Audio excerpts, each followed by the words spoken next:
पिछले 5 दिन से भारतीय जनता पार्टी धरने पर बैठी है। और धरने पर बैठी है क्योंकि शीश महल का हिसाब किताब हमको चाहिए। और आपको 2 बातें मैं मुख्य तौर पर आपके माध्यम से सबको बताना चाहती हूँ। वो ये है कि एक है नैतिक दोगलापन और दूसरा है कानूनी तौर पर कानून का उल्लंघन। तो नैतिक दोगलापन केजरीवाल जी के व्यवहार में साबित होता है कि एक तरफ उन्होंने कहा था कि मैं बहुत ऑस्टियर साधारण जिंदगी जीऊंगा, घोड़ा गाड़ी बंगला नहीं लूंगा, और उन्होंने वो सब केवल लिया नहीं बल्कि अपने लिए 7 स्टार फैसिलिटी बनाने का काम किया। दूसरा, ऐसे समय पर ये सब हुआ जब दिल्ली की जनता ऑक्सीजन, और आपको याद होगा कि इन्होंने ऑक्सीजन के ऊपर कुछ इन्वेस्ट नहीं किया, केंद्र सरकार के ऊपर लगातार प्रेशर बनाते रहे कि 972 मेट्रिक टन हमको ऑक्सीजन चाहिए, जो पूरे देश की ज़रूरत थी। कोरोना से पहले पूरा देश 972 मेट्रिक टन ऑक्सीजन इस्तेमाल करता था, मेडिकल ऑक्सीजन। केवल दिल्ली के लिए इनको इतनी ऑक्सीजन चाहिए थी, और उसको कहाँ कहाँ व्यवस्थित ढंग से बांटना है, करना है, उसकी कोई काम नहीं किया, बल्कि प्राइवेट अस्पतालों की जहाँ उनकी अपनी सप्लाई चेन बनी हुई थी उसको तोड़कर इन्होंने बाकी जगह भेजने का प्रावधान किया, जिसमें कई लोग, गंगाराम अस्पताल, बाकी जगह पर उनकी मौत भी हुई।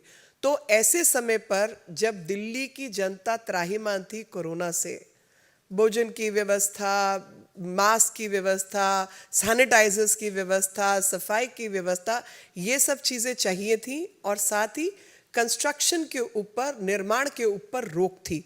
ऐसे समय पर यह कार्य किया गया और 45 करोड़ रुपए उस पर खर्चे गए, जब एक एक रुपए की ज़रूरत व्यक्तियों के जीवन बचाने की थी।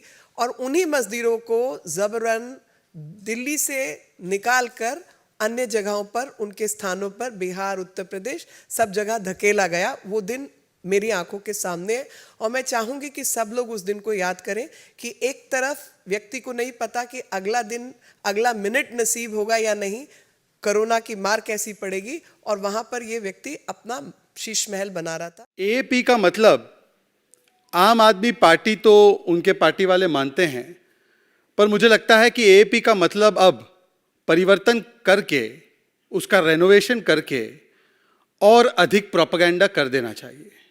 क्योंकि प्रोपेगेंडा फैलाने के अलावा आम आदमी पार्टी के पास और कोई काम तो बचा नहीं है। वो कहते हैं ना कि, आज शायद सुधांशु जी ने भी कहा था, झूठ की पैरवी करते रहे और वो करता चला गया, बस उसका चेहरा उतरता चला गया। और आज जिसकी पूरी की पूरी राजनीतिक फिलॉसफी एक प्रकार से selective seeing, defective thinking and strategic silence and strategic talking की है, मतलब चयनात्मक दृष्टि से देखो, दोषपूर्ण तरीके से सोचो और सुविधाजनक तरीके से बोलो, जिसकी राजनीतिक फिलॉसफी बन चुकी है, ऐसी आम आदमी पार्टी आज फिर से प्रोपेगेंडा फैलाने में लगी हुई थी।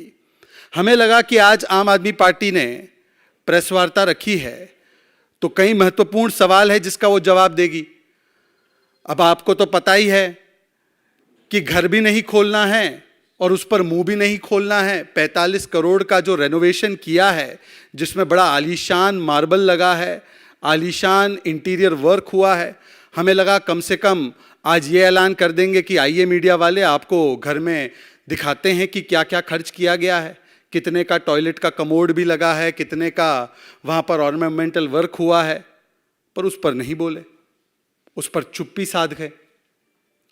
हमें फिर लगा कि चलिए, सी अरविंद नाम के मनीष सिसोदिया के सेक्रेटरी का एक बहुत ही महत्वपूर्ण बयान सामने आया है, और मैं मीडिया चैनल्स देख रहा था, आपने उसकी रिपोर्टिंग की है कि किस प्रकार से शराब नीति में वो तमाम बदलाव जिससे कि शराब माफियाओं को मोटा मुनाफा मिला, वो अरविंद केजरीवाल की उपस्थिति में अरविंद केजरीवाल के घर पर किया गया। तो मुझे लगा कम से कम आज आकर उस पर ही बोल देंगे, क्योंकि हाल ही में कोर्ट ने भी कहा है कि शराब घोटाले का आर्किटेक्ट मनीष सिसोदिया थे।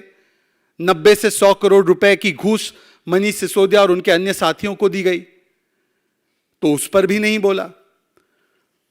हां, पर सौरभ भारद्वाज जी आए, मंत्री है सरकार के, और जिस प्रकार से भ्रष्टाचारी शिष्टाचारी बनने के लिए और अपनी लाचारी छुपाने के लिए नाखून काटकर शहीद बनने की एक पूरी कोशिश की गई, ड्रामा कार्ड खेला गया।